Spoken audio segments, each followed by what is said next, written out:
सार्वजनिक परीक्षा भर्ती में अनुचित साधनों की रोकथाम के लिए जो विधेयक 2022 लाया गया, इसमें 10 साल की सज़ा और 10 करोड़ तक की कुर्की का है जो भी दोषी पाया जाए। इसका मैं समर्थन करता हूं और बहुत ही मेहरबानी हुई सभी सरकारों की। 31 साल बाद सरकार को याद आया, कितनी सरकारें देखी, कितनी बदली राजस्थान की जनता ने, उनको याद आया कि लोगों का भविष्य उजड़ जाता है, लोगों के सपने टूट जाते हैं, लोग बर्बाद हो जाते हैं। कितने पेपर आउट हुए, तब जाकर के नींद खुली हम सब की इस विधानसभा में कि इनके लिए कुछ ऐसा सजा का प्रावधान करना चाहिए। सभापति महोदय, मैं सुबह से हिला हुआ हूँ।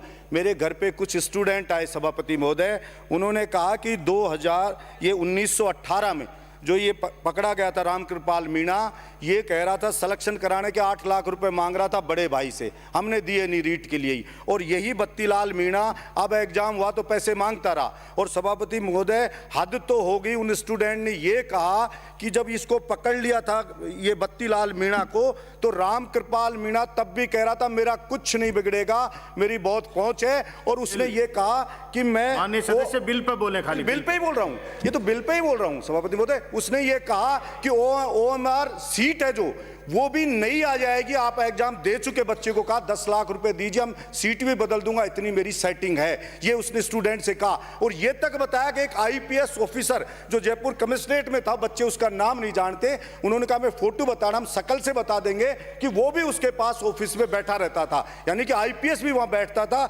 इतने हौसले बुलंद थे। मैंने इस विधानसभा में सुना, ये जवाब दिया गया कि उसको किसने लगाया, जो SS कॉलेज चलाता है ITI का, RS से लेकर LDC रीट सारे एग्जाम के सेंटर होते हैं इसके रामकृपाल मीणा के कॉलेज में। उसके लिए कहा गया कि उसको कोई लेना देना नहीं था, जो प्राइवेट कॉलेज का मालिक है, सेंटर चल रहा है, उसकी ड्यूटी स्ट्रांग रूम पे किसने लगाई? कि जयपुर कलेक्टर ने लगा दी। तो सर, उस कलेक्टर को अरेस्ट क्यों नहीं किया गया अब तक? उस कलेक्टर को गिरफ्तार करना चाहिए था जिसने उसकी ड्यूटी लगाई। किस कारण से उसने उसकी ड्यूटी लगाई, इसलिए उसको पकड़ना चाहिए था। और सर, हद मुझे ये होगी, कल जब राठौड़ साहब ने बताया, हद होगी सर कि कल ये कहा गया कि फर्जी जो कुलपति 4 लोगों की जो टीम, उन्होंने एक बिना 67 कमरों के बता के यूनिवर्सिटी का बिल ला के रख दिया और सरकार ने का बिल वापस ले लिया। सर, मैंने सोचा बाहर जाऊंगा तो टीवी पे चलता हुआ देखूंगा, 4 को गिरफ्तार कर लिया सरकार ने, उन सारे लोगों को जिन्होंने ऐसी झूठी रिपोर्ट बनाकर यहां पे दे दी। जब ये कानून बनाने से होगा क्या? अगर ऐसे ही करते रहेंगे, इतनी शिथिलता रहेगी तो कुछ नहीं होने जाने वाला है।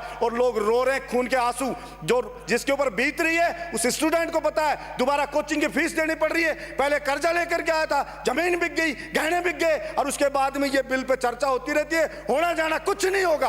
कितने 31 साल में जाके अपनी खाना पूर्ति करके बंद कर देंगे।